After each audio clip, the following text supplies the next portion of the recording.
అందరూ కూడా మా కోమిన్యాయ సహాయ తరఫున స్వాగతం సుస్వాగతం. అదేవిధంగా ప్రియమిత్రుడు అదేవిధంగా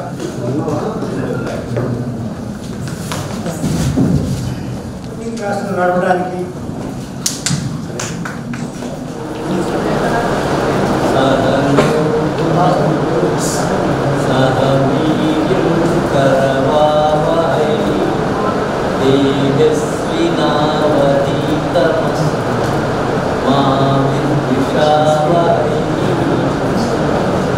सर्वेषां भवतु सर्वेषां शान्तिर्भवतु सर्वेषां पूर्णं भवतु सर्वेषां मङ्गलकरं भवेत्। ఈ రోజున మన కౌంటింగ్ ఐఏఎస్ అకాడమీలో ప్రారంభించబోయేటువంటి గ్రూప్ 2 పరీక్షలకు హాజరైనటువంటి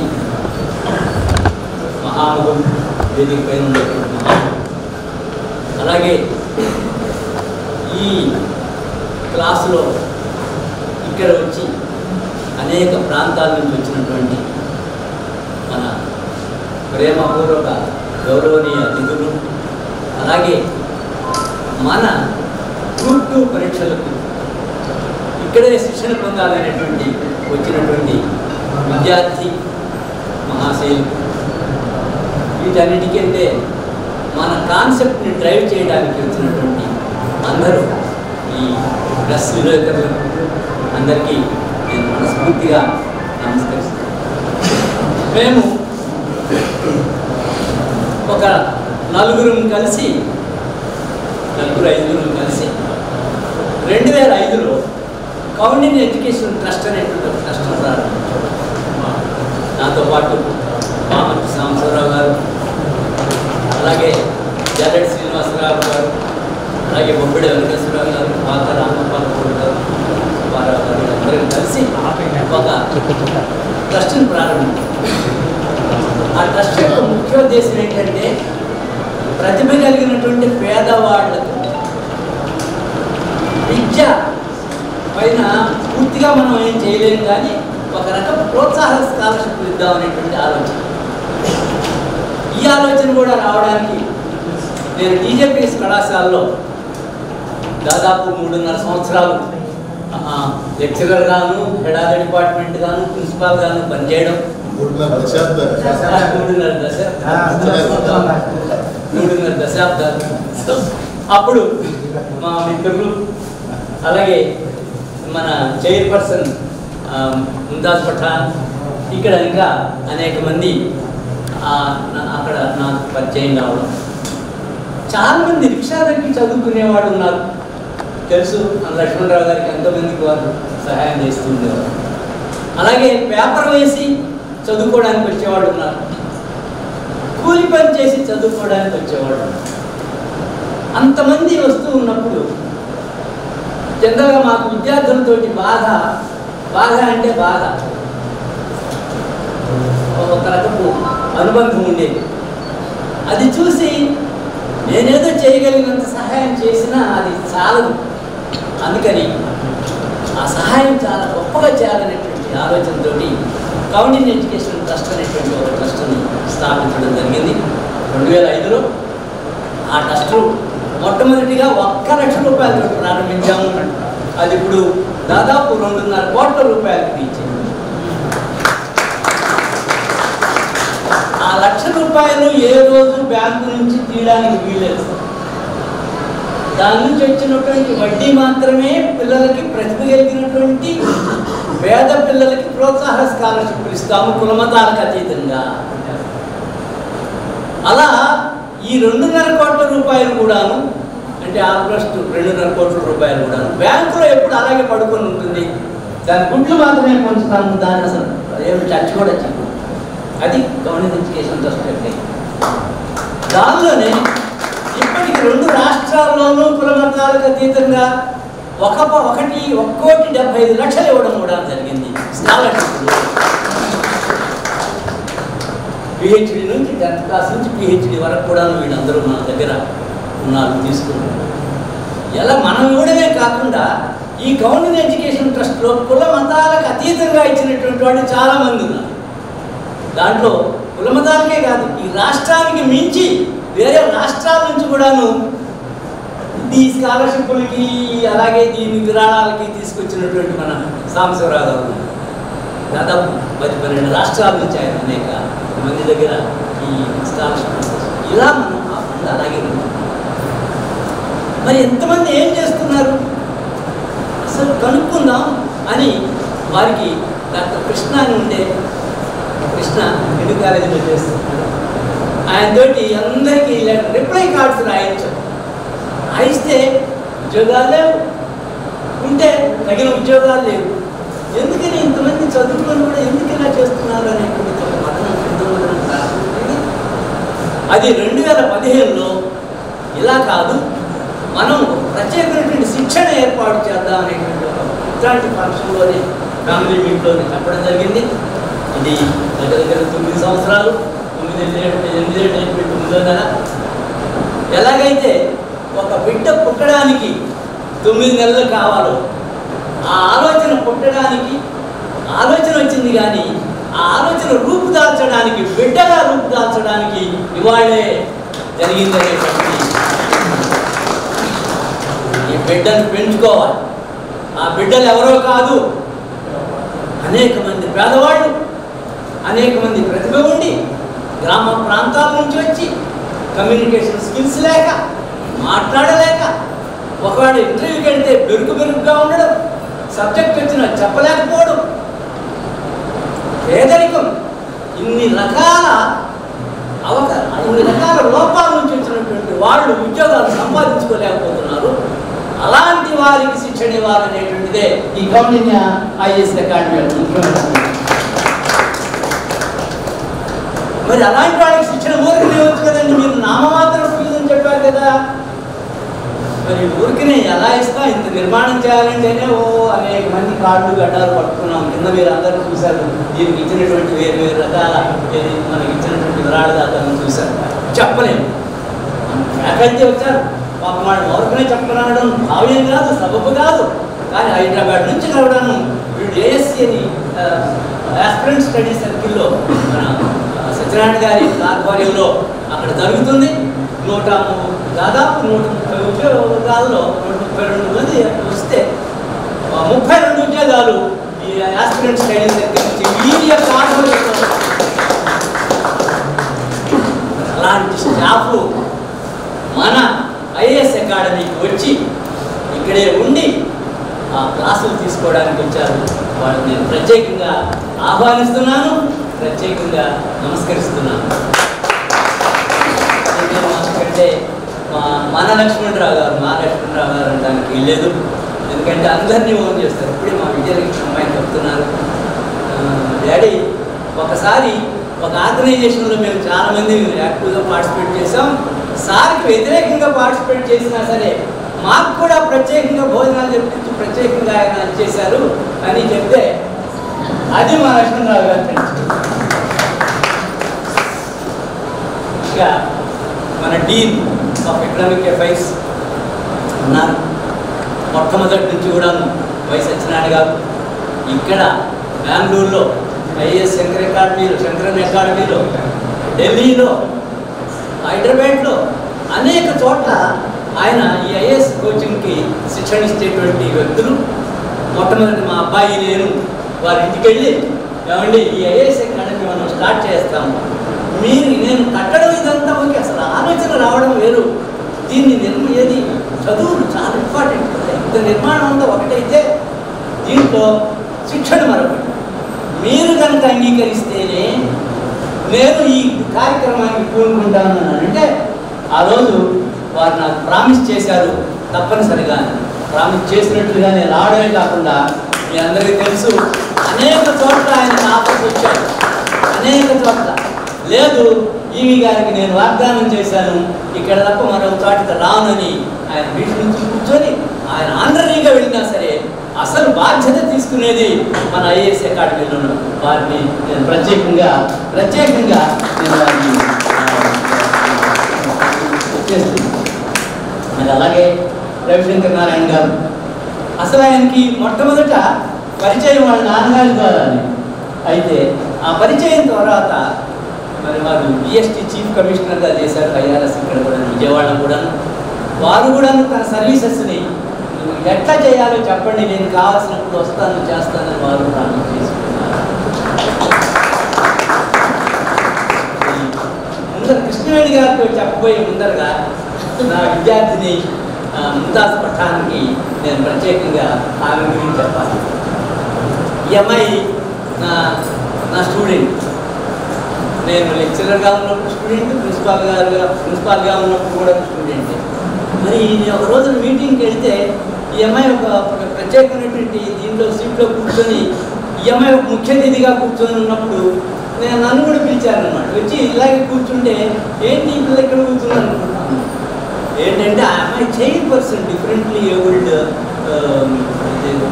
కమిషన్కి చైర్పర్సన్గా రావడం సీనియర్ సిటిజన్స్కి నేను చాలా ఆనందపడ్డాను. ఆ రోజు నుంచి ఈయన నన్ను సార్ మిమ్మల్ని గవర్నర్ గారి దగ్గర తీసుకెళ్తానండి అని. గవర్నర్ గారి దగ్గరికి నేను వద్దులేమ్మా, నేను గవర్నర్ గారి దగ్గరికి నాకు లేదు, నేను వెళ్తానులే అంటే, కాదు సార్ నేను మీకోసమే నేను అపాయింట్మెంట్ తీసుకున్నాను అని అడగడం. 2-3 సార్లు నేను రియల్గా అవాయిడ్ చేయడానికి ట్రై చేసినా సరే కాదు మీకోసం అపాయింట్మెంట్ తీసుకున్నాను అనగానే నేను ఆ రోజు వెళ్ళడం. ఆ అమ్మాయి యొక్క స్నేహితురాలు ఈమె కృష్ణవేణి గారు, జాయింట్ కమిషనర్ ఆఫ్ ట్రాన్స్పోర్ట్, అంటే దాదాపు 3-4 జిల్లాలు ఆమె 5 జిల్లాలు ఆవిడ చేతిలో ఉంటారు. ఆవిడని కూడా మనతో రావడం, ఆమె కాసేపు మాట్లాడగానే నాకు అపారమైనటువంటి ఇష్టం కలిగింది. మాట్లాడి ఎంత ఉద్రక్తి ఉంది, ఎంత సబ్జెక్ట్ ఉందంటే చెప్పలేము. ఆ మాటలోనే మేము ఎప్పుడైతే ఇలాంటి పని చేస్తున్నామని అనగానే, సార్ ఉద్యోగార్థులు వస్తారు, అందరికీ ఉద్యోగాలు రావు, ఫెయిల్ రాకపోవచ్చు, అలాంటి వాళ్ళకు కూడాను తగినటువంటి ఉద్యోగాలు చూపించేటువంటి కాన్సెప్ట్ ఒకటి నా దగ్గర ఉంటుందంటే ఇంకా ఆమె వదలలేదు. ముంతాజ్ చెప్పారు, అమ్మాయి ఏమైనా సరే ఆ అమ్మాయిని మనం మీటింగ్కి తీసుకురావాలని చెప్పడం, మన కోసం రావడం జరిగింది. మరి ఎందుకంటే నేను ఎప్పుడు మీకు బ్రీఫ్ ఐడియా వచ్చింది, ఇది కట్టడానికి 6-7 కోట్ల రూపాయలు అయింది. అనేక మంది యొక్క భావంతోనూ వాళ్ళ సేవాగుణంతోనే వచ్చింది. లేకపోయేట్లయితే ఇంత భవన నిర్మాణం జరగడం చాలా కష్టం. మరి మా ఆఫీసు విషయమై వెంటనే వారు వెళ్ళాలి. అందుకని కృష్ణవేణి మేడం గారిని ఫస్ట్ నేను మాట్లాడమని నుంచి సివిల్ సర్వీసెస్ వరకు పనిచేసేటటువంటి ఒక అకాడమీ ఇక్కడ రావడం అనేది మన అందరి అదృష్టం. మరి ఇందులో ప్రిపేర్ అవడం ఒక వంతు అయితే, సెలెక్ట్ అవడం అనేది దైవాధీనం అని చెప్పం. కానీ ఎంత కష్టపడి చదువుకున్నా కొంతమంది సెలెక్ట్ కాలేకపోవచ్చు, ఒక మాదిరిగా చదువుకున్న వాళ్ళు సెలెక్ట్ అవ్వచ్చు. ఇందులో ఎన్నో అనాలిసిస్ ఉన్నాయి, ఎవరు సెలెక్ట్ అవుతున్నారు, ఎవరు సెలెక్ట్ కావట్లేదు అనే దానికి. కాబట్టి గెలిస్తే ఉద్యోగంలోకి వస్తారు, గెలవకపోతే సమర్థత పెరుగుతుంది. ఎన్నో విశేషమైన సబ్జెక్టులు అద్భుతంగా చెప్పే ఫ్యాకల్టీ చేతులు ట్రైన్ అవుతారు ఒక 2-3 ఏళ్ల పాటు. కాబట్టి ఈ 2-3 ఏళ్లలో అన్ని సామాజిక, రాజకీయ, ఆర్థిక, సాంస్కృతిక, వైజ్ఞానిక అంశాల పట్ల, అలాగే మెంటల్ ఎబిలిటీ, రీజనింగ్, వీటి పట్ల మంచి పట్టు వస్తుంది ప్రిపేర్ అవుతున్న ప్రతి ఒక్కరికి కూడా. కాబట్టి వస్తే గవర్నమెంట్కి సర్వీస్ చేస్తారు, సర్వీస్ రాకపోతే సొసైటీకి సర్వీస్ చేస్తారు. కాబట్టి ఈరోజు ఎంతో మంది మనకి 5% ఆఫ్ ద క్యాండిడేట్స్ సెలెక్ట్ అవుతారు ఏ ఎగ్జామ్ అయినా. అంటే సుమారుగా చూడండి, ఒక 5 లక్షల మంది రాస్తారు, 2000 వేకెన్సీస్ ఉంటాయి. కాబట్టి మనకి సెలెక్ట్ అవుతున్న వాళ్ళు అన్నింటిలో కలుపుకుంటే యావరేజ్ 5% ఉంటున్నారు. మరి మిగతా 95% ఏమైపోతున్నారు అది ఆలోచిస్తే, అందులో ఏంటి, ఒక 20% 1 మార్క్ తేడాలో వెళ్ళిపోతున్నారు. 5 మార్కుల తేడాలో వెళ్ళిపోయే వాళ్ళు ఇంకో 10% ఉంటారు. అంటే మొత్తం మీద చూసుకుంటే గెలిచిన వాళ్ళకి, సెలక్షన్ రాని వాళ్ళకి చాలా తక్కువ, ఒక 20-30 మార్కుల్లో మొత్తం సెలక్షన్ అయిపోతుంది. అంటే 20-30 మార్కులు ఎక్కడో చోట కష్టపడితే సర్వీస్ వచ్చేదానికి అలా రాకుండా అయిపోతుంది. ఇంటర్వ్యూ రావాల్సిన వాళ్ళకి ఇంటర్వ్యూ రాకుండా. కాబట్టి దీని నుంచి మనము పిల్లల్ని ఎట్లాగా అర్థం చేసుకుని వాళ్ళకు ఒక దారి వేయాలనేది మొదటి నుంచి మేము ప్రిపేర్ అవుతున్నప్పటి నుంచి నాకు ఉన్నటువంటి ఆలోచన ఇది. యాక్చువల్గా నేను ఆర్సీ రెడ్డి గారితోనూ అలాగే బ్రెయిన్ ట్రీ వాళ్ళతోనూ మాట్లాడి సెలెక్ట్ కాని వాళ్ళకి నిరుత్సాహపడద్దని చెప్పండి, ఎన్నో సైంటిఫిక్ ప్రాజెక్ట్స్ ఉన్నాయి మనం చేయడానికి. Department of science and technology దగ్గర, అలాగే మినిస్ట్రీ ఆఫ్ ఆయుష్ దగ్గర, Indian council for medical research దగ్గర, సిఎస్ఐఆర్ దగ్గర, ఇంకా అనేక చోట్ల ఏంటంటే అసలు మనం ఆంధ్రప్రదేశ్కి ఇన్వాల్వ్మెంట్ లేదు ప్రాజెక్ట్స్లలో. కాబట్టి civils group 1, group 2 competitive exams prepare అయిన వాళ్ళు సెలెక్ట్ కాని వాళ్ళకి ఈ మంచి ప్రాజెక్ట్స్ లో క్రియాశీలకంగా ఎంతో చైతన్యంతో పనిచేయగలుగుతారు. ఈ ఇన్స్టిట్యూట్ లో చదువుకునే ప్రతి ఒక్క విద్యార్థికి నా వంతు సహకారము నేను 4 ఫీల్డ్స్ లో అందించగలను. Yoga, nature cure, Ayurveda, natural farming, homeopathy, aquaculture, flower remedies వీటన్నిటిపైన మేము పడతాం. ఎడ్యుకేషనల్ ట్రస్ట్ పెట్టి పేద పిల్లలకి స్కాలర్షిప్స్ ఇన్ని కోట్లు అందించడం చిన్న విషయం కాదు. దాన్ని ఇప్పుడు కొద్దిగా ఎక్స్ప్లెయిన్ చేసి ఈరోజు ఈ కౌంటింగ్ ఐఏఎస్ అకాడమీ వెనుగల్ల గ్రామానికి దగ్గరలో నిర్మించింది. మొన్న మధ్య ఒక 20 రోజుల క్రితం నేను వచ్చాను. ఆ రోజు చెప్పారు, పెద్ద బిల్డింగ్ కట్టారు, రూమ్స్ కట్టారు, దీనికి పని కల్పించాలి. పని కల్పించాలంటే ఒకటి కాంపిటేటివ్ ఎగ్జామ్స్ నోటిఫికేషన్స్ రావాలి. Group 1, group 2, group 3, group 4, banks, RRB, SSC, SL. వీటితో పాటు సమ్మర్ వచ్చిందనుకోండి, పెద్ద ఎత్తున ఈరోజు కమ్యూనికేషన్ స్కిల్స్, ఇంగ్లీష్ లాంటివి నేర్చుకుంటున్నారు. వేల సంఖ్యలో వచ్చేస్తున్నారు కమ్యూనికేషన్ స్కిల్స్ మీద మన క్లాసులు కనుక పెట్టి. ఇలాంటి అనేకమైన వినూత్నమైనటువంటి ప్రోగ్రామ్స్, ప్రయోగాలు చేయాలని నేను యూనియన్కి చెప్పాను. నేను చెప్పదలుచుకున్న మొదటి అంశం ఏంటంటే, ఈ కార్యక్రమాలన్నింటిలో నేను కూడా ఒక ఎమ్మెల్సీగా కాకుండా ఒక అధ్యాపకుడిగా పూర్తి స్థాయిలో పాల్గొంటాను. ఉచితంగానే పాల్గొంటానని కూడా నేను తెలియదు. గ్రూప్ 2 ఎగ్జామ్ సిలబస్ కొత్తగా అనౌన్స్ చేసి, పాత విషయాలనే కొత్తగా అనౌన్స్ చేసి, ముందు ప్రిలిమినరీ ఎగ్జామినేషన్ 150 మార్కులు, 150 ప్రశ్నలు. ప్రిలిమినరీ ఎగ్జామినేషన్ ప్రాథమిక పరీక్ష ఇది 150 మార్కులు, 150 ప్రశ్నలకు జరిగింది. ఈ ప్రిలిమినరీ పరీక్ష 150 మార్కులు 5 భాగాలుగా ఉంది. ఒకటి భారతదేశ చరిత్ర 30 మార్కులు, అంటే సింధు నాగరికత నుంచి 1947 దాకా చరిత్ర చదవాలి, 30 మార్కులు. 2 భూగోళ శాస్త్రం, జాగ్రఫీ అంటాం మనం. ఇండియన్ జాగ్రఫీ ఉంటుంది, ఫిజికల్ జాగ్రఫీ ఉంటుంది, ఏపీ జాగ్రఫీ ఉంటుంది. చిన్నప్పుడు మనం భూగోళ శాస్త్రం చదువుతాం కదా, అది మళ్ళీ చదవాలి. 30 మార్కులు, 30 ఇంకో 30 మార్కులు ఇక్కడ అభ్యర్థులు ఎవరైనా ఉంటే గమనించాలి. కొత్తగా ఒక సబ్జెక్ట్ చేర్చారు, ఇది ఇంతకు ముందు లేదు. ఏపీఎస్ ఎగ్జామ్స్ ఇండియన్ సొసైటీ అనేది చేర్చి, అంటే మనం మళ్ళీ ఎవరైనా సోషియాలజీ చదివితే, సోషియాలజీ అంటాం సామాజిక శాస్త్రం, అందులో భారతదేశం గురించి 2వ పేపర్ ఉంది. భారతదేశంలో కులం, మతం, జాతి, తెగ, కుటుంబం, రక్త సంబంధం ఇవన్నీ మన దేశానికి ఉన్న లక్షణం. కులం ఉందనుకోండి, ఏ దేశంలో ఉండదు కదా, మన దేశమే కదా. తెగ ఉంది చాలా దేశాల్లో. కానీ భారతదేశంలో కుల వ్యవస్థ యొక్క పరిణామక్రమం, మతం, జాతి, తెగ. అదే పేపర్లో 2వ భాగంలో క్యాస్టిజం, కులం వేరు, కుల తత్వం వేరు. కమ్యూనలిజం, మతం వేరు, మత తత్వం వేరు. మీకు అర్థమైంది. మీరందరూ ఏదో కులాలు ఇండియాలో పుట్టాం కాబట్టి ఏదో కులంలో అనివార్యంగా పుడతాం. కుల అభిమానం వేరు, కుల పెచ్చ క్యాస్టిజంగా మారిందన్నమాట. సింపుల్గా చెప్తున్నాను. అదే ఉద్యమాలుగా మారింది. కాబట్టి అది అదే చాప్టర్లో 3వ భాగంలో ఏంటంటే, భారత రాజ్యాంగంలో ఎస్సీలకి, ఎస్టీలకి, బీసీలకి, మైనార్టీలకి అది కల్పించిన హక్కులు ఏమిటి? చాలా చర్చ జరుగుతుంది. మన దేశంలో కులగణన అంటారు. కులగణన ఇంతకుముందు జరిగిందా, ఇప్పుడే జరుగుతుందా? కులగణన ఎందుకు జరగాలి? భారతదేశంలో జనాభా లెక్కలు 1872 దిగినాయి.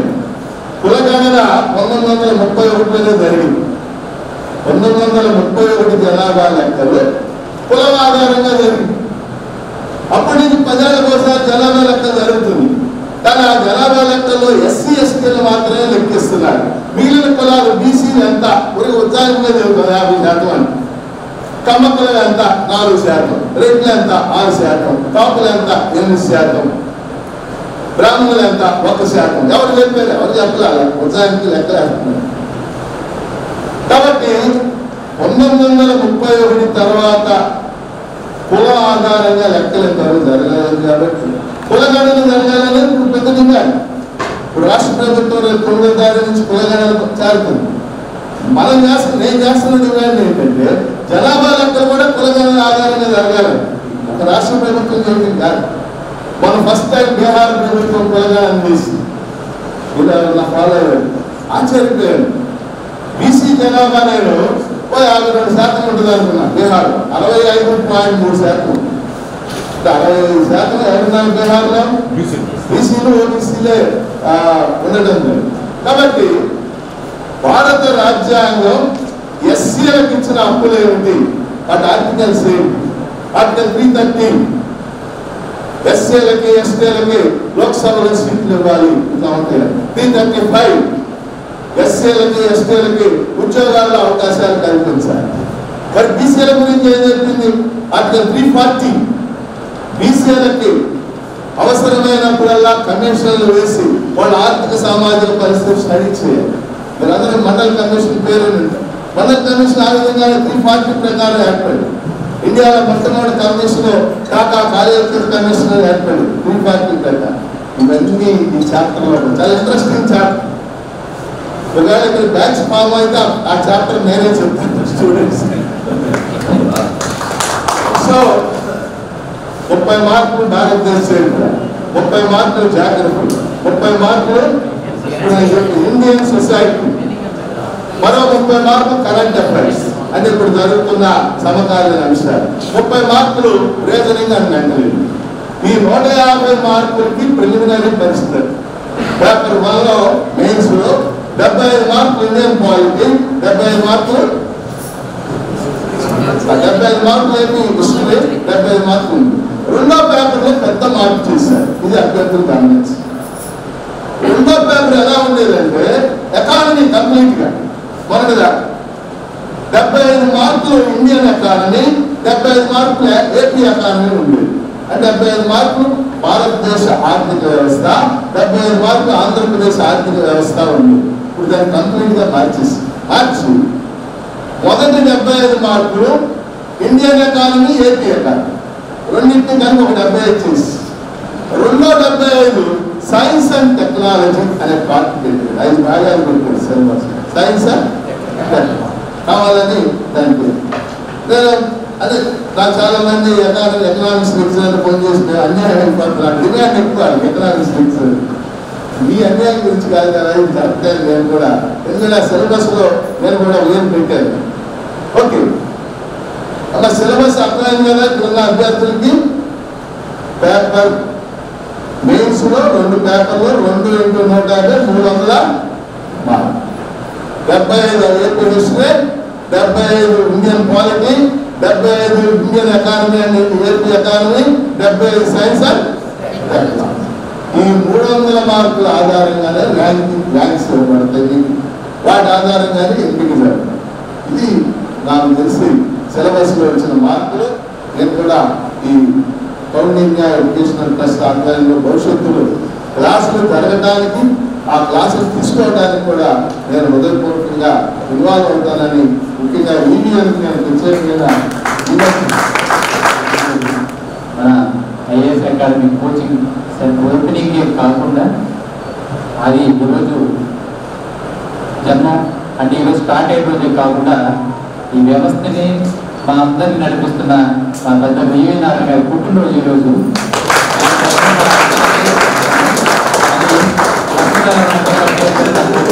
అందుకే మధ్యలో పెడుతున్నారు ఏమనుకోరు.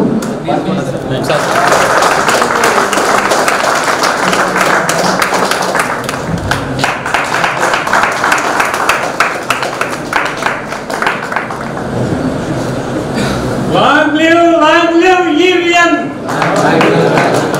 Long live Evian! Happy birthday to you, sir!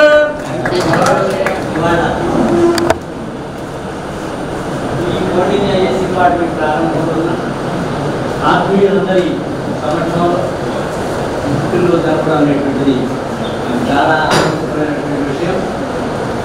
మీ అందరూ ఆయురారోగ్య ఐశ్వర్యాలతో ఆనందంగా ఉండి, ఇదిగో మన కౌండిన్య ఐఏఎస్ అకాడమీ నుండి అనేక మంది ప్రతిభ కలిగినటువంటి పేద విద్యార్థులు ఉద్యోగాలకు ప్రయత్నం చేసి చదువుగా అయిపోయిన తర్వాత ఎక్కడో అటు ఇటు కాకుండా ఈ అకాడమీ ఏ ఒక్కరూ నవ్వకుండా లేదు, ఏ ఒక్కరికి సబ్జెక్ట్ రాకుండా లేదు. That is the greatness of నాకు కూడా ఇంకా చాలా సేపు మళ్ళీ వలన ఎక్కడ ఏ రకపు ఉత్పాదాలు జరిగినా వారు ఆకాశిస్తూ ఉండేవారు. ఇంకా లక్ష్మణ్ రెడ్డి గారు ఇప్పుడు మా స్నేహితులు అనుకున్నాను. ఈ కాలేజెస్ అన్నీ కలిసి చాలా చోట్ల వెళ్ళాము. అంత గొప్ప వ్యక్తులు మనకు అంటే మీకు వచ్చి ఈ సబ్జెక్ట్ చెప్తున్నారంటే ఆనందపడండి. కానీ నేను కూడా ఫ్రీగా అంటే మీకు 9,990 చాలా చాలా చాలా వారి క్లాసులు మీరు ఆస్వాదించండి.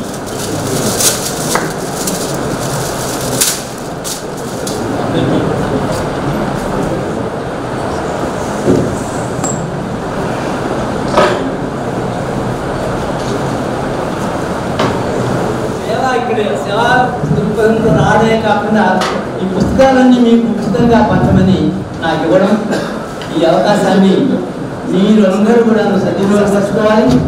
అలాగే మీ స్నేహితులను కూడా ఇక్కడికి తీసుకొచ్చి వారి అపారమైనటువంటి అనుభవాన్ని మీరు ఆస్వాదించండి, ఉద్యోగాలు కొట్టండి. Thank you sir. Thank you. Kolagani Venkata Gopinath గారు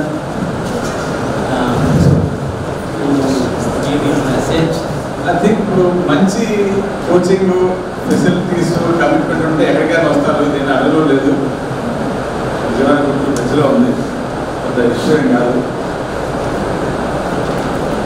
సో ఫైనల్గా అది మొన్న అది లాస్ట్ దసరా నుంచి సంభవం కొంచెం ఇనాగ్రేషన్ పోస్ట్పోన్ అవుతుంది. కొంచెం సమ్టైమ్ బ్యాక్ సంక్రాంతి అనుకున్నట్టు, కానీ ఫైనల్గా నారాయణ గారు ఏదైతే స్టార్ట్ అనేది ఒక సంకల్పంతో వాళ్ళ స్టార్ట్ చేయడం అనేది చాలా శుభ పరిణామం. లేకపోతే ఈయన ఇంత శ్రమ కూర్చి ఇంత కష్టపడి చేసిన దానికి ప్లస్ ఈ అకాడమిక్ మొత్తం ఫ్యాకల్టీస్కి డైరెక్టర్గా ఉన్న శ్రీ వై సత్యనారాయణ గారు ఆధ్వర్యంలో ఉన్న ఫ్యాకల్టీ వాళ్ళు చేయబోయే కృషి, వాళ్ళు ఎంత కమిట్మెంట్తో మీ అందరికీ మీ పిల్లలందరికీ ఈ కోచింగ్ ఇవ్వబోతున్నారు. సో పిల్లలు వాళ్ళ తల్లిదండ్రులు కూడా అంతకంటే ఎక్కువ కమిట్మెంట్తో దీనిలో పాల్గొని మంచి ర్యాంక్స్, మంచి ఉద్యోగాలు సాధించి దీనికి మంచి పేరు తెప్పించాలి. ఇంకా దీనికి ఇంకా ప్రవర్తమాన వ్యాఖ్యలు బిహేవ్ చేస్తూ ప్లస్ అలాగే దాతలు ఇంకొంచెం ముందుకు వచ్చి దీన్ని ఇంకొంచెం చేయూతనిస్తే బాగుంటుంది అని క్లుప్తంగా నా మెసేజ్ కంప్లీట్ చేస్తాను. రీసెంట్గా నేను గవర్నర్ గారి దగ్గరికి కలిసినప్పుడు ఈ రోడ్డుని ఇంకా మంచి రోడ్డు వేయమని, ఈ శంకరయ్య హాస్పిటల్ నుంచి ఒక రోడ్డు ఉంది, అది దాదాపు ఒక 2 కిలోమీటర్లు, దాని కనుక తారు రోడ్డు చేస్తే దాన్ని మనకు పిల్లలు ఈ ఊరు కూడా రావడానికి అవసరం లేకుండా రావడానికి అవకాశం ఉందని వాటిని నేను రిప్రజెంట్ చేయడం జరిగింది. అలాగే మన కలెక్టర్ గారికి కూడా రిప్రజెంట్ చేయడం జరిగింది. అది చాలా యాక్టివ్ ప్రాసెస్లో ఉంది, తప్పనిసరిగా అవుతుందనేటువంటి నమ్మకం ఉంది సార్. అది మరింత సులభంగా ఉంటుంది సార్, మరింత సులభంగా ఉంటుంది. Thank you sir. థ్యాంక్స్. నా ఐ రిక్వెస్ట్ రవిశంకర్ నారాయణ గారు, ఐఆర్ఎస్. భవన నిర్మాణం అంతా ఈయన చేతుల మీదగానే జరిగింది. 4 గంటలకు వస్తారా వెలుగుతాం, రాత్రిపూట మీ అందరికీ చాలా ఆయన లేకపోతే ఈ భవనం లేదు. ఈ భవనానికి భవిష్యత్తులో ఇంకా ఆయన సేవలు చాలా ఉంటాయి. Thank you. కామతి సాంబశివరావు గారు 4-5 రోజుల నుంచి కారులో అనేక మంది జనాలను తీసుకొచ్చి రాత్రిపూట ఉంది అంతా కూడా శుభ్రం చేయించారు.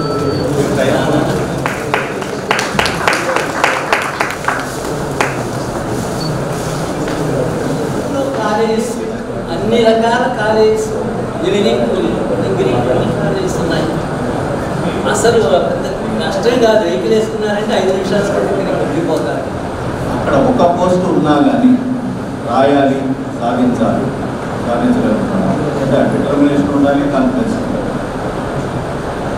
ఆ సంకల్పం లేనిది ఇన్ని పోస్టున్నాయి, 100 ఉండే రాద్దాము, 100 ఉండే రాద్దాము, 10 ఉండే అవసరం లేదు, మనం చేయలేమేమో అని మీమాంస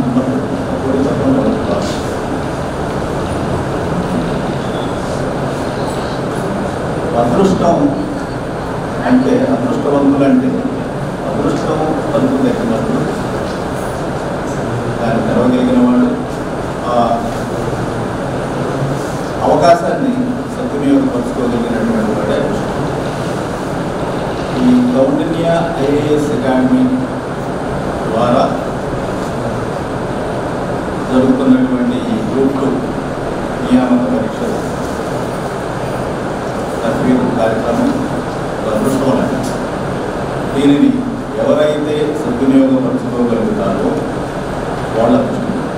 తప్పనిసరిగా దాన్ని సద్వినియోగపరుచుకున్న వాళ్ళు ఉద్యోగం పెట్టుకుంటారు, వాళ్ళు సాధిస్తారు. ఇందాక నారాయణ గారు మాట్లాడుతూ స్కాలర్షిప్లు ఇచ్చున్నాము, కొంతమందికి బాగా చదువుతున్నారు, సబ్సిక్వెంట్గా వాళ్ళని ఎక్కడున్నారు ఏం చేస్తున్నారు అని వాకప్ చేసినప్పుడు ఉద్యోగాలకు ప్రయత్నంలోనే ఉన్నారు, లేదా ఉద్యోగాలు వచ్చినా కానీ అండర్ ఎంప్లాయిడ్, ఇక్కడ అన్ఎంప్లాయిడ్ అండర్ ఎంప్లాయిడ్ అని అన్నారు. ఈ పోటీ పరీక్షలకి మనం డిగ్రీలో చదివి రాసేదానికి చాలా వ్యత్యాసం. డిగ్రీ అనేది ఒక ఎలిజిబిలిటీ మాత్రమే ఇస్తుంది. Minimum qualification degree and above అంటారు. ఒక ఎలిజిబిలిటీ మాత్రం. ఆ ఎలిజిబిలిటీ నుంచి మనము క్యాపబిలిటీ డెవలప్ చేసుకోవాలి. ఆ క్యాపబిలిటీ డెవలప్ చేసుకోవాలి అని అంటే మనం చదువుకున్న దానిని మనం రాయిపోయే పోటీ పరీక్షకి ఎలా ఛానలైజ్ చేసుకుంటాము. విద్యార్థులందరూ డిగ్రీ పాస్ అయిన వాళ్ళందరూ ఒక మినిమం ఇంటెలిజెన్స్ ఉన్నటువంటి వాడు, ఏ సిలబస్ అందరూ చదివినటువంటి వాడు. కానీ ఆ సిలబస్లో మనం రాయబోయే పరీక్షకి ఏది అవసరమో, ఎంతవరకు అవసరమో అవన్నీ తెలుసుకోగలిగినటువంటి వాడు ఉత్తీర్ణత సాధిస్తారు. అటువంటి క్యాపబిలిటీ పెంచడానికి ఫెసిలిటేట్ చేసేవి ఈ కోచింగ్ ఇన్స్టిట్యూట్స్. ఒక స్టూడెంట్ ఏ సబ్జెక్ట్స్లో స్ట్రాంగ్, ఏ సబ్జెక్ట్స్లో అంతగా రాణించలేకపోతున్నాడు అని ఆ శిక్షణ ఇచ్చేటువంటి గురువులు కనిపెట్టి వాళ్ళకి స్కోరింగ్ ఉన్నటువంటి సబ్జెక్ట్స్ మీద కాన్సన్ట్రేట్ చేసి స్కోరింగ్ లేనటువంటి వాటి మీద కొంచెం టైం తక్కువ పెట్టేటట్టుగా అంటే ఎగ్జామ్ రాశారు. ఇవన్నీ కూడా ఎక్కడ వస్తాయి? మనం కంటిన్యూస్గా ఒక కోచింగ్ ఇన్స్టిట్యూట్లో వెళ్ళి రెగ్యులర్గా ఎగ్జామ్ రాస్తూ ఉంటే మనకి అలవాటు. అందరికీ అవే 150 క్వశ్చన్స్ 120 క్వశ్చన్స్ అదే 120 నిమిషాలు ఇస్తారు. కానీ కొంతమంది ఆన్సర్ చేయగలుగుతారు పూర్తిగా, కొంతమంది చేయలేరు. అంటే టైం ఇస్ ఎసెన్స్. ఆ టైంలో ఆ క్వశ్చన్ చదివినప్పుడు మనకి మిగిలిన సబ్జెక్ట్ అంతా పక్కకి వెళ్ళిపోయి ఆ క్వశ్చన్కి సంబంధించినటువంటి సబ్జెక్ట్ మాత్రమే 4 రౌండ్లోకి రావాలి. సో వీటన్నిటికీ శిక్షణ అనేది మరి చాలా ముఖ్యం. ఇటువంటి శిక్షణ ఆన్లైన్లో కూడా దొరుకుతుంది. కానీ ఆన్లైన్కి ఆఫ్లైన్కి ఉన్న తేడా ఏంటంటే, ఆఫ్లైన్లో ఒక ఫ్యాకల్టీ టీచ్ చేస్తున్నప్పుడు మనము 1-2 సార్లు ఆపి మళ్ళీ మనకున్న డౌట్ అడిగే అవకాశం ఉంది. అటువంటిది మీకు ఆన్లైన్ క్లాసెస్లో అంతగా లభించదు. తర్వాత ఆన్లైన్ క్లాసెస్లో లెక్చరర్ చెప్పినటువంటిది it is for all the students in the same breath. కానీ ఆఫ్లైన్ క్లాసులో ఇట్లాంటి క్లాస్ రూమ్స్లో చెప్పినప్పుడు ఆ ఫ్యాకల్టీకి అర్థమవుతుంది, ఎవరికి అర్థమైంది, ఎవరికి అర్థం కాలేదు, ఎవరు ఏ సబ్జెక్ట్స్ గురించి ఎక్కువగా అర్థం చేసుకోలేకపోతున్నారు. ఇవన్నీ అర్థమైన ఫ్యాకల్టీ అర్థం చేసుకొని వాళ్ళకి అర్థమయ్యే పద్ధతిలో ఉత్తీర్ణత సాధించడానికి వాళ్ళకి కావాల్సినటువంటి సామర్థ్యం ఇవ్వడానికి ఉపయోగపడుతుంది. కాబట్టి ఈ నాలెడ్జ్ హబ్లో జరుగుతున్నటువంటి శిక్షణా తరగతుల్ని ఉపయోగపరుచుకొని అదృష్టవంతులు అవ్వాలని చెప్పేసి ఇక్కడ జాయిన్ అవుతున్న ప్రతి స్టూడెంట్కి గుడ్ విషెస్ చెప్తూ నాకు అవకాశం ఇచ్చినటువంటి నారాయణ గారికి ధన్యవాదాలు తెలుసుకుంటూ మరొకసారి ధన్యవాదాలు. తలుపు తడుతోంది. వచ్చిన విద్యార్థులకి ఇప్పుడు ప్రజెంట్గా ఈ అదృష్టాన్ని ఉపయోగించుకున్నారు. ఈ విద్యార్థులు ఈ అదృష్టాన్ని ఉపయోగించుకోమని వాళ్ళ స్నేహితులు చెప్తారు. I think in a few days few months ఈ కాలేజ్ అంతా కూడాను విద్యార్థులతో కలకంటాడుతూ ఉండాలని. డీన్ ఆఫ్ అకాడమిక్ అఫైర్స్ అన్నాను. మొట్టమొదటి చెప్పాను మీకు, ఎవరి దగ్గర నుండి వాగ్దానం తీసుకున్నానో, ఎవరు ఎన్నెన్నో అవకాశాలు వచ్చినా వదులుకొని ఈవి గారి మాటకే కట్టుబడి ఉన్నారని వారికి చెప్పి నాకు చెప్పి వచ్చారో వారి ఇష్టము. ఈ బిల్డింగ్కి అంటే బిల్డింగ్ చూసిన తర్వాత బిల్డింగ్ ఎంటర్ అవుతున్న సందర్భంలో మీరందరూ చూసింటారు, చాలా గర్వంగా ఎగురుతున్నటువంటి భారతదేశ పతాక, ఆ ఫ్లాగ్. ఇటువంటి ఫ్లాగ్ అనే దాన్ని చూసిన తర్వాత ప్రతి భారతీయుడికి కూడా ఒక గొప్ప గౌరవం జరుగుతుంది, గొప్ప గర్వంగా భావిస్తుంటారు. మనం 75 సంవత్సరాల ఈ స్వతంత్ర ఫలాలనే వాటిని అనుభవిస్తున్నాం. నిన్ననే మన కాన్స్టిట్యూషన్ డే జరుపుకున్నాం. ఈ కాన్స్టిట్యూషన్ డేలో మనం తప్పనిసరిగా గమనించే అంశం ఏమంటే, సమాజం అనేది ఎలా ప్రారంభమైంది, సమాజం ఎక్కడికి వెళ్ళాలన్న దానికి సంబంధించి చాలా సంక్షిప్తంగా మన భారతీయులందరికీ కూడా ఒక గొప్ప మిషన్ అనే దాన్ని అందించడం జరిగింది. ఎక్కడికి వెళ్ళినా ఏ పోటీ పరీక్షలకు ఇటువంటి తరఫీదు ఇచ్చినప్పుడు కూడా ప్రతిరోజు కూడా ఆ భారత స్మరణ అనే దాన్ని, ప్రియాంబుల్ టు ది కాన్స్టిట్యూషన్ అనే దాన్ని లేకుండా మనం చేయం. నిజానికి ఏమంటే ప్రారంభంలో అది చేయాల్సి ఉండేది. కానీ దయచేసి మీరందరూ కూడా ఒక్కసారి నిలబడితే ఆ ప్రియాంబుల్తో మనం ఈ పోటీ పరీక్షల స్ఫూర్తిని దాన్ని మనం పొందడానికి అవకాశం ఉంటుంది.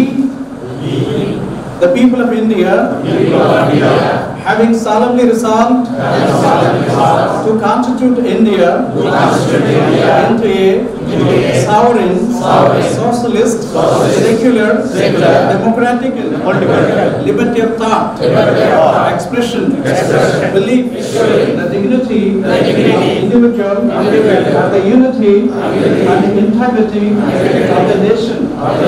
Our Constituent Assembly, this 26th day of November 1949, do hereby adapt, enact, and give to orders this Constitution.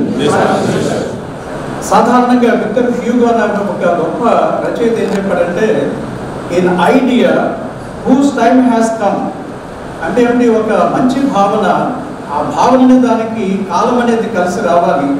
అంటే అర్థం ఏమంటే సాధికారత కల్పింప చేయాలి అనేటువంటి భావన మన దేశంలో చాలా మందికి ఉంది. కానీ దాన్ని అమలు చేయడానికి చాలా కొద్దిమంది ప్రయత్నం చేస్తారు.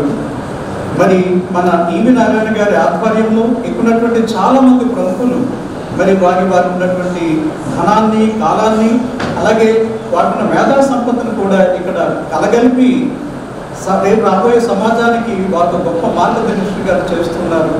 అటువంటి గొప్ప ఉద్దేశాన్ని కల్పింప చేస్తున్నటువంటి మరి కౌండిన్య ఐఏఎస్ అకాడమీని నేను మరి వారి సదుద్దేశాన్ని కూడా నేను అభినందిస్తూ ఇక్కడ ఒక అంశాన్ని నేను చెప్పదలుచుకున్నది ఏమంటే, ప్రభుత్వ ఉద్యోగాల గురించి ఎందుకు ఆలోచించాలి అనే దాని మీద మనం ఒక భావనను ఏర్పాటు చేసుకోవాలి. అంటే ఉద్యోగాలు అనే వాటిని చాలా వాటిలో కల్పింప చేయొచ్చు, కానీ ప్రభుత్వ ఉద్యోగాలు ఎందుకు?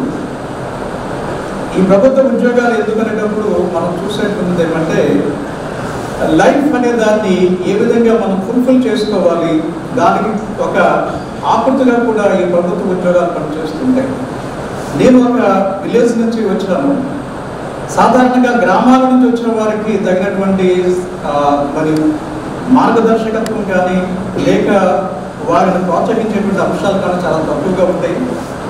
కానీ గొప్ప వ్యక్తులు వాళ్ళ జీవిత చరిత్రలు, వాళ్ళ రాసిన పుస్తకాలు అనే వాటిని పరిశీలించినప్పుడు వారు కొన్ని మార్గదర్శకాలు అనే వాటిని ఏర్పాటు చేస్తారు. అటువంటి మార్గదర్శకాలు ఏర్పాటు చేసిన మహనీయులలో డేల్ కార్నెగీ అనేటువంటి ఒక గొప్ప వ్యక్తి. ఆయన ప్రతి యువతి యువకుడు కూడా ఏం చేయాలి అన్నటువంటి ఒక భావాన్ని తీసుకొచ్చారన్నమాట. అంటే ఎవరు నాకు సహాయం చేసిన వాళ్ళు లేరు, నేను డబ్బున్న వాడిని కాదు, పేద కుటుంబంలో పుట్టాను, నాకు ఆంగ్ల భాష సరిగ్గా రాదు, ఇలాగ చాలామంది సతమతం అవుతుంటారు. అలా కాకుండా ఎక్కడ పుట్టినప్పుడు కూడా ప్రతి మనిషి కూడా చాలా ఉన్నత పదానికి వెళ్ళాలంటే ప్రతి యువత యువకుడు కూడా కొన్ని కొన్ని అంశాలని వాటిని తెలుసుకోవాలని వారు చెప్పడం జరిగింది. అందులో ఆయన ఏమంటాడంటే, నంబర్ 1 ఎప్పుడు కూడా ప్రతి యువత యువకుడు కూడా తెలుసుకోవాల్సిన అంశం, how are you going to make a living అనే మాట. అంటే అర్థం ఏమంటే, మనము ఒక యువకుడిగా ఉండే సందర్భంలో భవిష్యత్తుని మనం తీర్చిదిద్దుకోవాలంటే మనకు ఒక జీవితం కావాలి, లైవ్లీహుడ్ కావాలి. ఈ లైవ్లీహుడ్ అనే దాన్ని మనం ఏ విధంగా సమకూర్చుకోగలుగుతాము, దీన్నే గౌతమ బుద్ధుడు ఏమంటాడంటే సమ్యక జీవనం. ఆ సమ్యక జీవనం అనే దాన్ని ఏర్పాటు చేసుకోవాలంటే తప్పనిసరిగా చాలా ఉన్నత ఉద్యోగాలకు వెళ్ళాలి.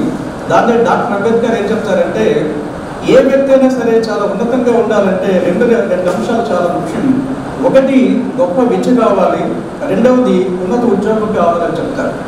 అందువల్ల ఈ ఉన్నత ఉద్యోగాలు అనేటువంటివి మరి మనిషి జీవితాన్నే కాకుండా దేశ భవిష్యత్తును కూడా నిర్దేశిస్తాయి. కాబట్టి ఈ ప్రభుత్వ ఉద్యోగాల గురించి ఆలోచించడం చాలా ముఖ్యం అని నాకు అనిపించింది. రెండో అంశం ఏమంటే, ఆయన ఇంకొక మాట చెప్తాడు, ప్రతి యువతి యువకుడు కూడా ఆలోచించాల్సిన అంశం ఏమంటే, whom are you going to select to the father or mother of your children? అంటే అర్థం ఏమంటే, ఒక మనిషి ఒక ఉద్యోగాన్ని పొందిన తర్వాత తన జీవితాంతం కూడా చాలా ఆనందంగా ఉండాలంటే ఒక చక్కని భాగస్వామ్యాన్ని కలిగి ఉండాలి. అటువంటి స్వామిని కలిగి ఉండాలంటే తప్పనిసరిగా ఏం కావాలంటే, ఆ వ్యక్తి ఒక ఉన్నతమైనటువంటి ఉద్యోగంలో ఉన్నతమైన వ్యక్తిత్వంతో ఉండేటప్పుడు మాత్రమే అటువంటి వ్యక్తి మీ జీవితంలో రావడానికి అవకాశం ఉంటుంది. ఈ రెండు అంశాలు చేయాలని వారు చెప్తారు. అంటే అర్థం ఏమంటే, ప్రభుత్వ ఉద్యోగిగా ఉండే వ్యక్తికి ఒక ఉన్నతమైనటువంటి ఒక జీవన ప్రమాణ స్థాయి పెరగడానికి అవకాశం ఉంటుంది. అలాగే ఆ వ్యక్తితో జీవితాన్ని పంచుకోవడానికి కూడా చాలా మంది ముందు రావడానికి అవకాశం ఉంటుంది. కాబట్టి ఎందుకు ఉద్యోగము, ఉన్నత ఉద్యోగం అంటే మన జీవితం అనేది ఆనందంగా ఉండాలి. రెండవది ఏమంటే, ఒక గొప్ప భాగస్వామితో జీవితం పంచుకోవాలంటే తప్పనిసరిగా ప్రభుత్వ ఉద్యోగాలు కావాలి. ఒక మహాత్ముడిగా ఎదగాలంటే తప్పనిసరిగా ఈ సివిల్ సర్వీసెస్ లేక గ్రూప్ 1 సర్వీసెస్ లేక గ్రూప్ 2 సర్వీసెస్ చాలా ఉన్నతంగా ఉండే ఈ సర్వీసులను చాలా చక్కగా పనికొస్తాయి. కాబట్టి మీరందరూ కూడా దీని గురించి ఆలోచించాలి. చాలామంది పేరెంట్స్ వచ్చారు, మీరందరూ కూడా ఏదో సాఫ్ట్వేర్ ఉద్యోగం వస్తే సరిపోతుంది, మన పిల్లాడు ఏదో ఉద్యోగం తెచ్చేసుకుని ఉండిపోతాడని కాకుండా మనం ఎవరికైతే జన్మనిచ్చామో ఆ మన నుంచి జన్మ పొందినటువంటి వ్యక్తి ఒక మహా వ్యక్తికి ఎదగాలంటే దాని అవకాశం అనేటువంటిది ప్రభుత్వ ఉద్యోగాలలో కూడా ఉందన్న విషయాన్ని మీరు తెలుసుకుని, మరి అటువంటి అవకాశాలు ఉన్నప్పటికీ కూడా మరి ఆర్థికపరమైనటువంటి వనరు లేకపోవచ్చు, లేక దాన్ని తర్ఫీదు చేయడానికి తగినటువంటి కేపబిలిటీ ఉన్నటువంటి ఫ్యాకల్టీ లేకపోవచ్చు అనుకోవచ్చు. కానీ ఇక్కడ మనం ఏర్పాటు చేస్తున్నటువంటి ఈ కౌండిన్య ఐఏఎస్ అకాడమీలో ఆర్థికపరమైన అంశాలను దృష్టిలో కాకుండా సమాజం అనేది ముందుకు వెళ్ళడానికి చాలా తక్కువ మరి ఆర్థిక భారాలతో లేక ఫీజుతో చాలా ఉన్నతమైనటువంటి ఫ్యాకల్టీతో ఇక్కడ ఇటువంటి కార్యక్రమాలు అనేటువంటి ఏర్పాటు చేయడం జరుగుతుంది. ఇక్కడికి వచ్చేటువంటి ఫ్యాకల్టీస్ అందరూ కూడా డబ్బు గురించి రారు. వాళ్ళందరూ కూడా ఏమంటే తమకున్నటువంటి విద్యాన్ని అందించి యువతకు ఒక మార్గదర్శకాన్ని చేయడానికి ముందుకు వస్తున్నారు. మరి ఇక్కడికి రాబోయే ఫ్యాకల్టీస్ అందరూ కూడా చాలా చాలా నిష్ణాతులైన వారు. వచ్చేటువంటి తర్ఫీదు కన్నా ఒక ప్యాషన్తో చెప్పడానికి వచ్చేటువంటి వీరి ద్వారా మీరు ఎక్కువ లబ్ధి పొందడానికి అవకాశం ఉంటుంది. ఇక్కడ ఫీజు తక్కువ కానీ లబ్ధి పొందేది మాత్రం చాలా ఎక్కువ. అటువంటి ఒక గొప్ప అవకాశాన్ని ఏర్పాటు చేయడానికి మరి ఇక్కడ కౌండిన్య ఎడ్యుకేషనల్ ఐఏఎస్ అకాడమీ దాన్ని ఇక్కడ ప్రారంభించడం జరుగుతుంది. ఇంకా దానికి మరి ఒక సోల్ అంటే ఒక ఆత్మలాగా నడిపించడానికి ఉన్నటువంటి ఈవీ గారు మరి వారేమంటే వారి తపనంతో కూడా అంటే చాలామంది ఏమంటే ఒక ఏదో చేయాలనుకుంటారు, అది అలా గడుపుతుంటారు. కానీ అది అలా కాకుండా ఒక ఐడియా అనే దాన్ని ఎప్పుడైతే దాని మనసులో వచ్చిందో దాన్ని ఇంప్లిమెంట్ చేసి కార్యరూపం దాల్చే వరకు కూడా ప్రయత్నం చేస్తుంటారు.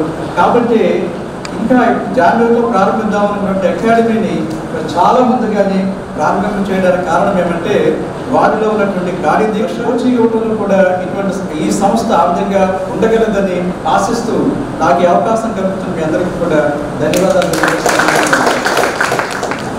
సాఫ్ట్వేర్ ఉద్యోగాల్లో ధనం వస్తుంది, ప్రభుత్వ ఉద్యోగాల్లో సుఖం వస్తుంది. ధనంతో సుఖం వచ్చేది తక్కువ, సుఖంతో ధనం రాకపోయినా పర్వాలేదు. మరి మంచి భార్య దొరకాలన్నా ప్రభుత్వ ఉద్యోగాలు చేయండి, మంచి భర్త దొరకాలన్నా ప్రభుత్వ ఉద్యోగాలు చేయండి అని సారు చెప్పినటువంటి విషయం. మరి గుర్తుంచుకోండి, ఇప్పుడు వచ్చినటువంటి విద్యార్థులు కానీ విద్యార్థుల తల్లిదండ్రులు కానీ మంచి భార్య, వాడికి మంచి భార్య వస్తే నాకేంటంటే తల్లిదండ్రులు అనుకోరు. మిమ్మల్ని పెద్ద వయసులో చూడాలంటే వాడికి మంచి భార్య రావాలి. అలాగే మంచి భర్త వస్తే నాకేంటి అంటే నేను బాగా చూసుకుంటే నువ్వు ఆనందం. చిన్నప్పుడు నుంచి అలా గుడ్డులో పెట్టుకుంటాం కదా 20-25 ఏళ్ళు. మరి వాడిని ఎవరి చేతిలోనే పెడితే ఓకే పొద్దున వెళ్ళి సాయంకాలం రాత్రికి ఎప్పుడో వచ్చి చేసేవాడి చేతుల్లో కంటే చక్కగా 9-10కి వెళ్ళి 5 గంటలకు వచ్చేవాడి చేతుల్లో పెట్టి హాయిగా ఉంటారు. అదే కావాల్సింది. సుఖం ముఖ్యం, ధనం సెకండ్ తప్పదు. అయితే ధనంతో సుఖం అయితే మరింత బాగుంటుంది. ఆ ధనంతో సుఖం ప్రభుత్వ ఉద్యోగాల్లో ఉంటుంది. అదే మొత్తం మీద చెప్పారు సార్. చాలా థ్యాంక్స్ అండి. మరి మీరందరూ మీకు తెలియంది కనిష్ట ఫీజు గరిష్ట ఫ్యాకల్టీ. కనిష్ట ఫీజు ఎందుకంటే కావాలి కదా, ఇవన్నీ నడపాలి కదా. ఎలాంటి ఫ్యాకల్టీ చూసారు? ఇప్పుడు మీకు వ్యాపార ధోరణితో నడిపేటువంటి ఏ సంస్థలోనైనా ఇంత మంచి ఫ్యాకల్టీ వచ్చి మేము ఫ్రీగా చెప్తాము అనేటువంటి వాళ్ళు ఎక్కడైనా ఉన్నారా? ఇందాక మన లక్ష్మణరావు గారు నా స్నేహితులు చెప్పారు, వారికి 5-6 వేలు కూడా ఇస్తారు అక్కడ, కానీ నేను ఇక్కడ వచ్చి చెప్తానన్నాడు. అలాగే మన లక్ష్మీనారాయణ గారు, మన కృష్ణవేణి గారు 2 సబ్జెక్ట్స్ ఆల్రెడీ ఆవిడ సెలెక్ట్ చేసేసుకున్నారు. నేను వచ్చి చెప్తాను సార్ అది. సరే సరే. ఇంకా మరి మన సత్యనారాయణ గారు ఇంకా తప్పదు, వాళ్ళకి గోపినాథ్ గారు, ఇంకా మేడ్శెట్టి తిరుమల కుమార్ గారు ఉన్నారు, చీఫ్ కమిషనర్ ఐఆర్ఎస్ వాళ్ళకి క్లాసెస్ నడిపినటువంటి ఆయన, వారు వస్తారు. ఇంకా శ్రీధర్ బాబు గారు, అర్థం శ్రీధర్ బాబు గారు, వాళ్ళు లేరు, యాక్చువల్గా దుబాయ్ వెళ్ళి ఉన్నారు.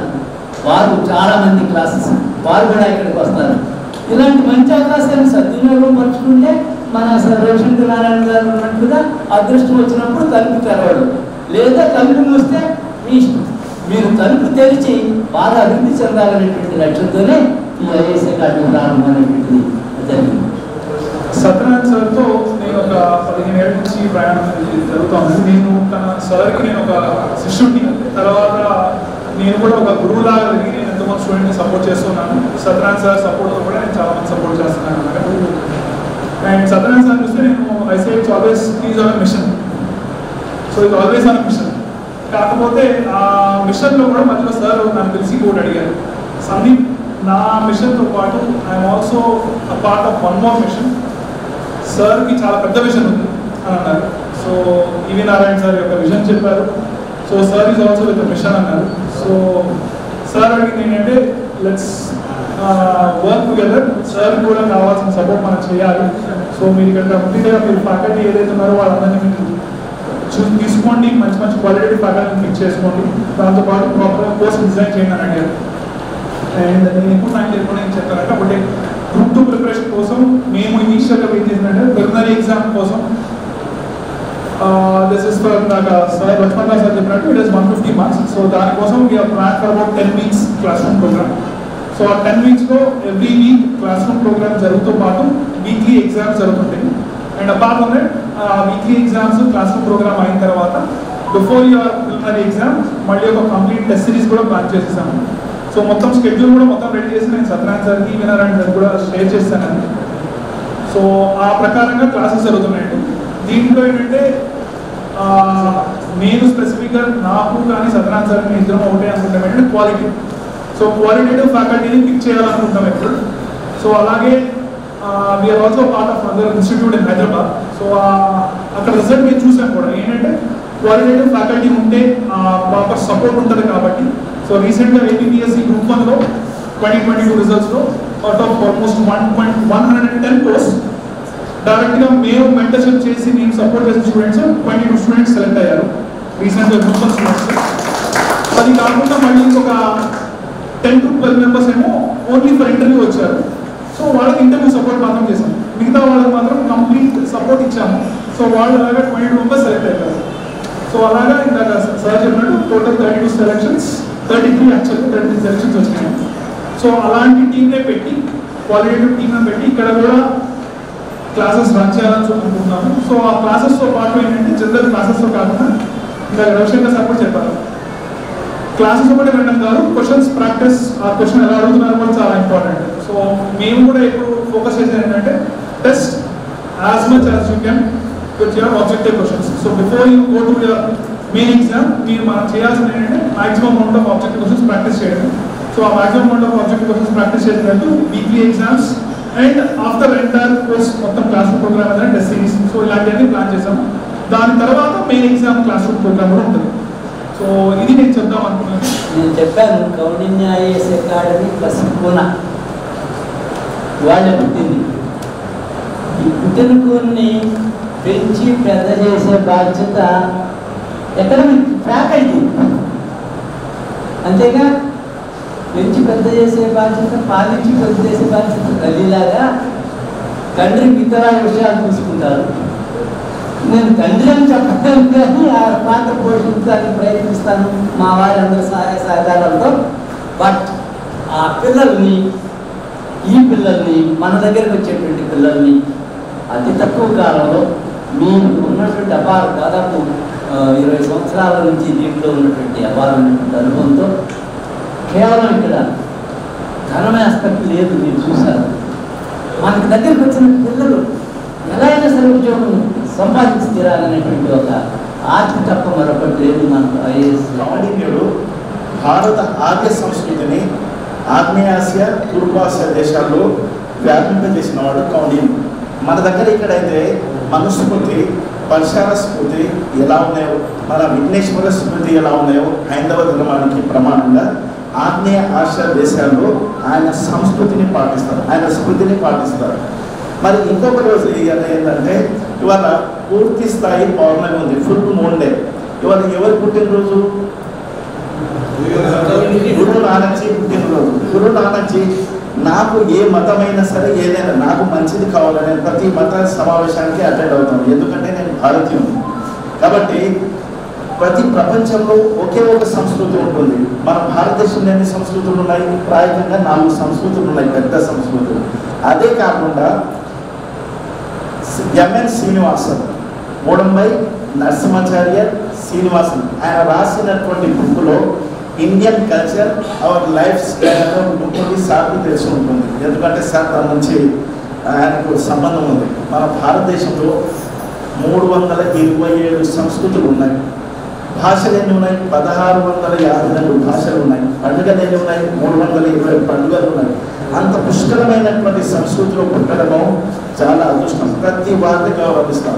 ఇప్పుడు వస్తుంది మొన్న చూడండి, దసరా వచ్చింది, దసరా బట్టలు పట్టిస్తున్నాను. ఇప్పుడు 25th అది క్రిస్మస్ వస్తుంది, పట్టిస్తున్నాను. మీరు అందరినీ ఎంతమందిని గౌరవిస్తారో అంత సంతోషాన్ని ఆస్వాదిస్తారు.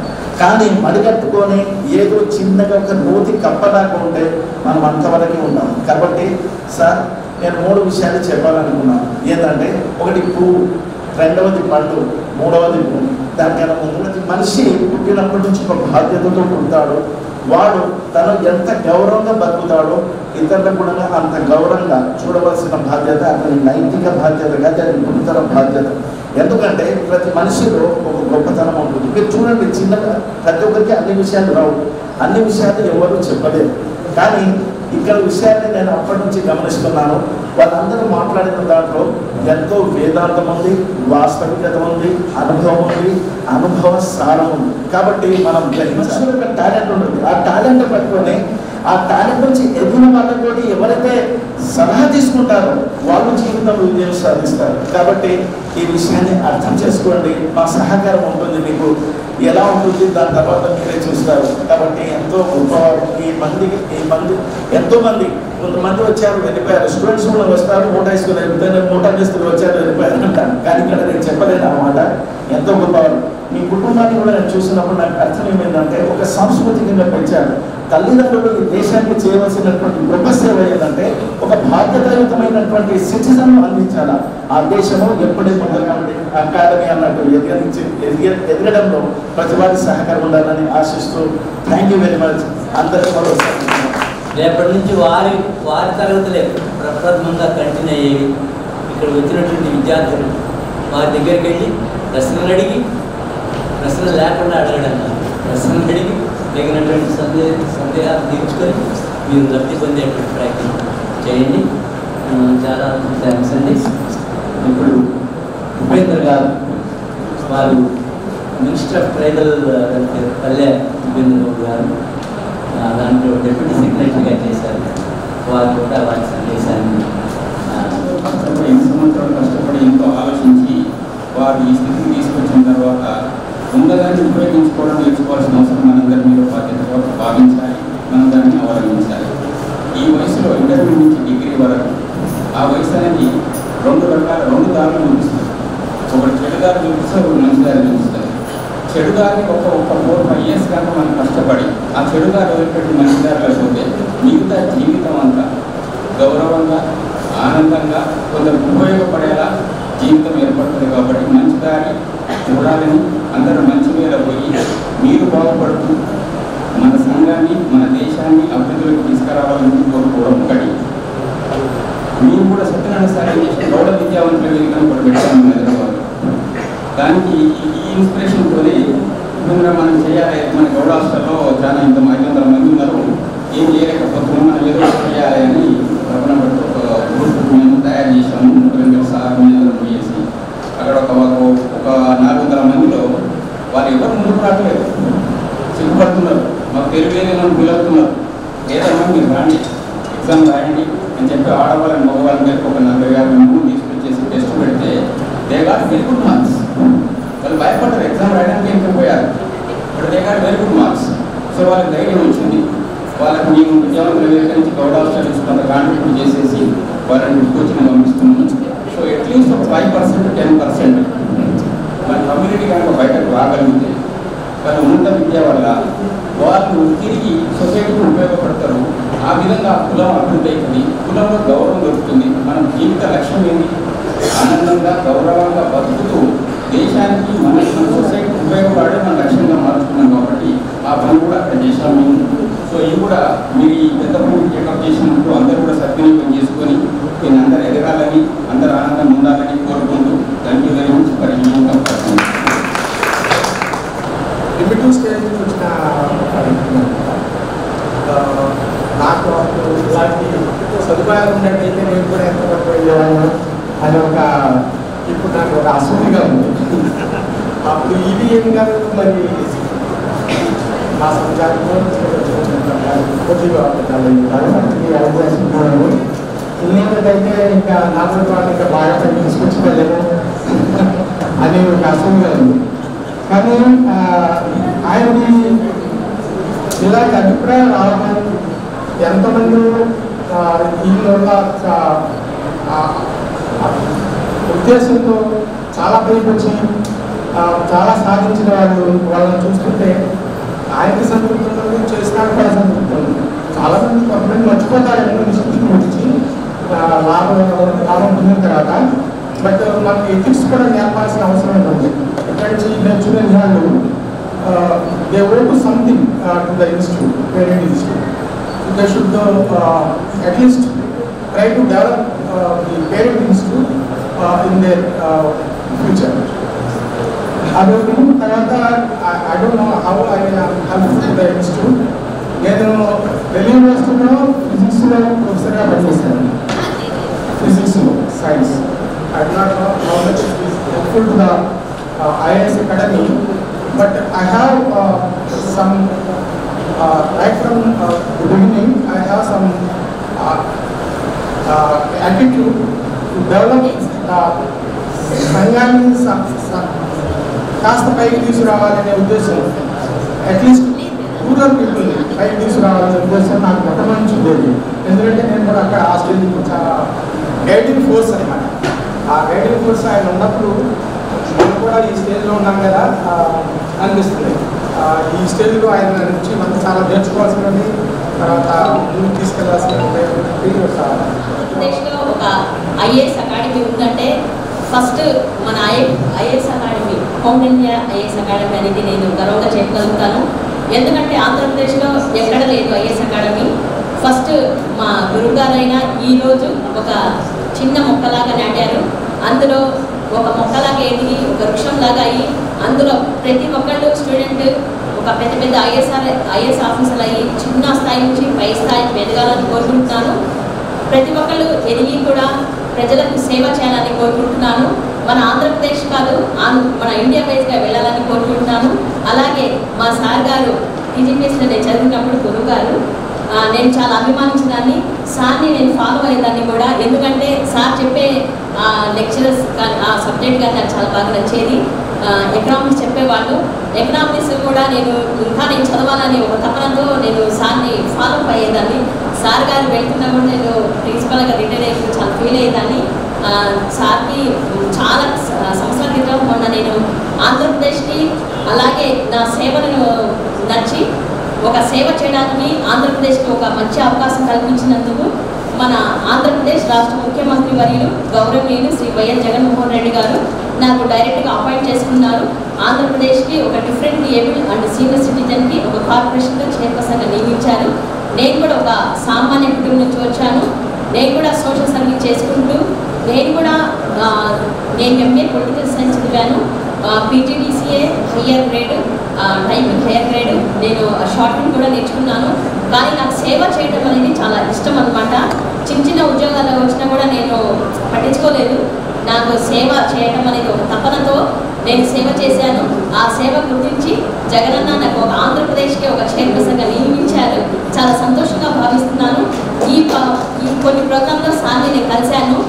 నేను మనసులో అనుకునేదాన్ని సార్ ఎక్కడ కలుస్తారు అనుకున్నాను, కానీ నాకు సార్ కల్పించినందుకు నేను చాలా సంతోషంగా భావించాను. ఎందుకంటే నేను అభిమానించిన మా సారు నాకు పెద్దగా ఒక తండ్రిలాగా అలాగే ఒక స్నేహితులాగా నాకు ఎంతో సజెషన్ ఇస్తారు. మొన్న కూడా లాస్ట్ టైం కూడా ఒక చిన్న క్వశ్చన్ వస్తే సమస్య వస్తే నేను సార్కి అడిగాను, సార్ ఈ పొలిటీషియన్లో చాలామంది వర్గాలు ఉన్నాయి, అలాగే చాలామంది మతాలు చూపిస్తున్నారు, మరి దీన్ని అరికట్టాలంటే ఎలా సార్ అని క్వశ్చన్ వేశారు. సార్ ఒక మంచి ఆన్సర్ ఇచ్చారు. దీన్ని అరికట్టాలంటే ఒకే ఒక ఆయుధం, ఒక చదువు అన్నారు. ఆ చదువులో చాలామంది ఐఏఎస్ ఆఫీసర్లు అలాగే పెద్ద పెద్ద ఆఫీసర్లు అయితే కనుక ఇలాంటి వర్గాలని ఇలాంటి మతానికి సంబంధించిన దాన్ని కూడా మనం అరికట్టించాలని ఒక మంచి ఉద్దేశంతో నాకు ఒక మంచి ఆన్సర్ ఇచ్చారు. అలా కూడా మా సార్ కూడా ఇంకా ఎదగాలి. మా సార్ దగ్గర చాలా మంది ఐఏఎస్ ఆఫీసర్లు అయ్యి ప్రజలకు సేవ చేయాలని అందరికీ ఇక్కడికి వచ్చేసిన ప్రతి ఒక్కళ్ళకు అలాగే వేదికపై ఉన్న పెద్దలందరూ కూడా ప్రత్యేక ధన్యవాదాలు తెలుపుతున్నాను. సామాన్యురాలు ఈ రాష్ట్రంలో ఎక్కడ తిరిగినా ప్రభుత్వం ఇచ్చిన వెహికల్ నాకు సొంతంగా డ్రైవ్ చేశాను. డ్రైవర్ పెట్టుకోదు.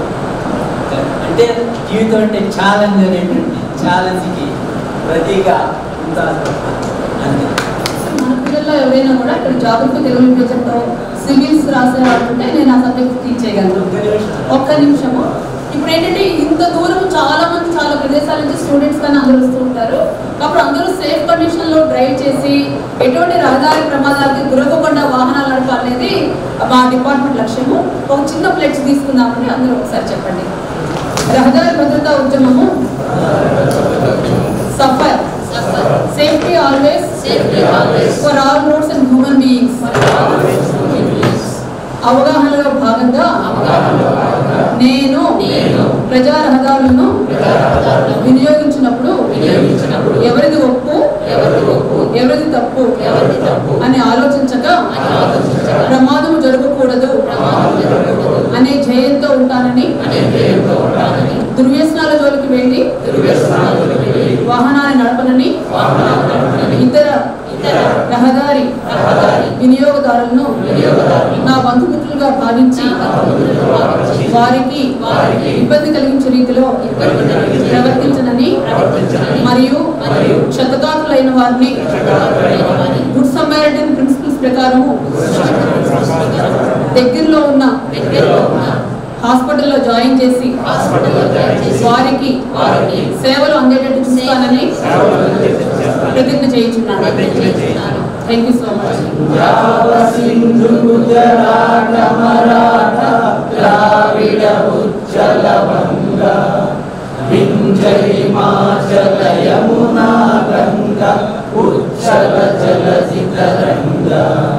तव शुभ नामे जागे तव शुभाशिष मागे गाहे तव जय गाथा जन गण मंगलदायक जय हे भारत भाग्य विधाता